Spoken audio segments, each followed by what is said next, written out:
Okay, this video we're going to enable the new France worlds within Zwift. So what you need to do is boot up your, this is for enabling the worlds on Windows. So if you boot up your computer where you've got Zwift installed, go into Documents and go into your Zwift folder. Now, you may have one or both of these files, these map schedule files. What I recommend before you do anything, just create a new directory in here. Just call it backup. Just in case something goes wrong. You don't want to break your entire Zwift setup. And you probably just have one file.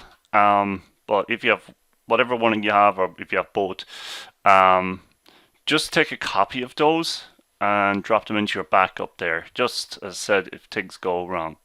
Okay. So if you've just, whatever file you have, doesn't really matter. If say you've got this map schedule underscore prerev, if you right click on that and go into open with and choose either WordPad or Notepad. I'm going to use Notepad. Okay, so this is your schedule within Zwift. We're currently here in July, so it's the July section I need to edit.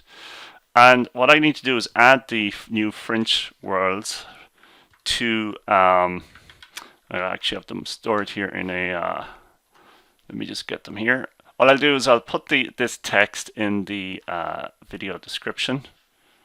So let's now go in here, and I want to add those two lines. So you got polygon map equals Paris, France, and this is important here. So today's date for myself here is the 5th, today's 7th, the 5th of July.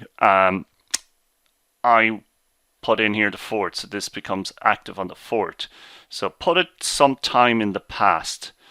So Paris, France, and also just be careful with the alignment. Make sure everything's aligned. It just looks good. It just rules out any potential issues with extra spaces and all that. Okay, so that's the July section. That looks good to me. So we X out of that and save. Now, if you don't have this map schedule v2, what you could do is open up that other file again.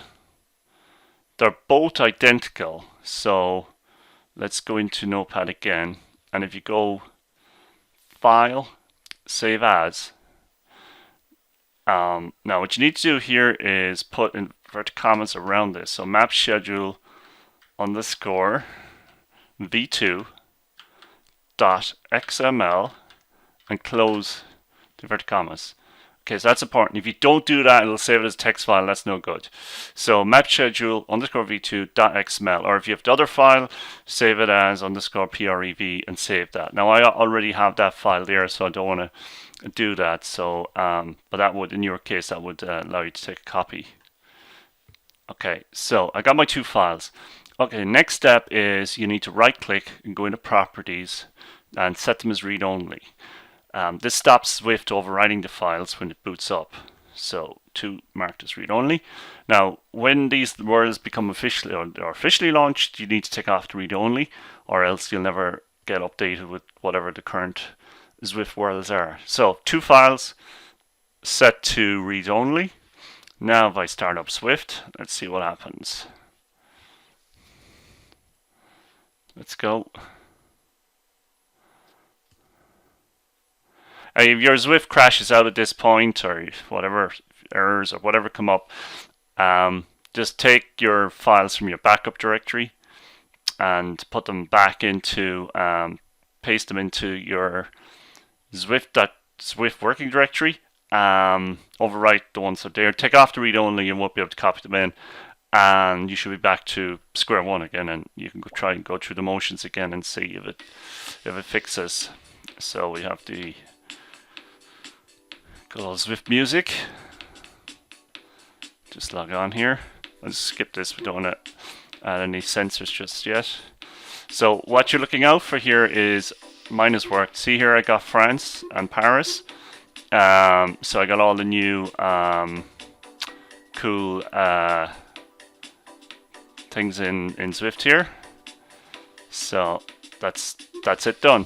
That's it enabled. So I'll just close out of here. So really, it all revolves around those two files. Make sure they're updated. Just check the date stuff. Make sure you have the two. Make sure they're read-only, and that should give you that access to the new Zwift worlds.